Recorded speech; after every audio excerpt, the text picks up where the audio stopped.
ಭರವಸೆ ಬದುಕು ಯೂಟ್ಯೂಬ್ ಚಾನಲ್ಗೆ ಸ್ವಾಗತ. ಕೆಲವೊಂದು ಸಲ ಮನುಷ್ಯ ವ್ಯರ್ಥ ಪ್ರಯತ್ನವನ್ನು ಮಾಡ್ತಾನೆ. ಅದಕ್ಕೆ ಒಂದು ಉದಾಹರಣೆಯಾಗಿ ಒಬ್ಬ ರೈತನ ಕಥೆಯನ್ನು ನೋಡೋಣ. ಒಬ್ಬ ರೈತ ತುಂಬ ಚೆನ್ನಾಗಿ ಕೊಳಲು ಊದಿಸ್ತಾ ಇದ್ದ. ಆತನ ಹೆಂಡತಿ ತುಂಬ ಚೆನ್ನಾಗಿ ಹಾಡು ಹಾಡ್ತಾ ಇದ್ಲು.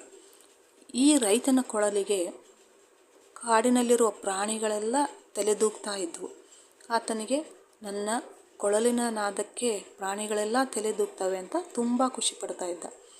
ಆಗ ಒಂದಿನ ರೈತ ತನ್ನ ಹೆಂಡತಿಗೆ ಹೇಳ್ತಾನೆ, ನದಿಗೆ ಮೀನು ಹಿಡಿಯೋಕ್ಕೆ ಹೋಗೋಣ, ಅಲ್ಲಿ ನೀನು ಹಾಡು ಚೆನ್ನಾಗಿ ಹಾಡ್ತೀಯ, ನೀನು ಹಾಡು ನಾನು ಕೊಳಲು ನುಡಿಸ್ತೀನಿ, ಆಗ ನಾವು ಸಾಕಷ್ಟು ಮೀನುಗಳನ್ನು ಹಿಡಿಬೋದು ಅಂತ ಹೆಂಡತಿಗೆ ಹೇಳ್ತಾನೆ. ಆಯಿತು ಅಂತ ಹೆಂಡತಿ ಒಪ್ಕೊಳ್ತಾಳೆ. ಆಗ ಅವರು ಮೀನು ಹಿಡಿಯೋದಕ್ಕಾಗಿ ನದಿ ಹತ್ರ ಹೋಗ್ತಾರೆ. ಮೀನಿಗಾಗಿ ಕಾಯ್ದು ಕೂತ್ಕೋತಾರೆ. ಈತ ಕೊಳಲು ನುಡಿಸ್ತಾನೆ, ಆಕೆ ಹಾಡು ಹಾಡ್ತಾಳೆ. ಇವರ ಈ ಗದ್ದಲಕ್ಕೆ ಮೀನುಗಳು ಹೆದರಿ ಮೇಲ್ಗಡೆ ಬರೋದೇ ಇಲ್ಲ, ಒಳಗಡೆನೇ ಇರ್ತವೆ. ಕಾದು ರೈತನಿಗೆ ಬೇಜಾರಾಗುತ್ತೆ. ಆನಂತರ ಅವನಿಗೆ ಸಾಕಾಗಿ ಮನೆಗೆ ಹೋಗಿ ಬಲೆಯನ್ನು ತಂದು ಆ ಬಲೆಯನ್ನು ಬೀಸ್ತಾನೆ. ಆ ಬಲೆಯನ್ನು ಬೀಸಿದಾಗ ಎಷ್ಟೊಂದು ಮೀನುಗಳು ಆ ಬಲೆಯಲ್ಲಿ ಸಿಕ್ಕಾಕ್ಕೊಳ್ತವೆ.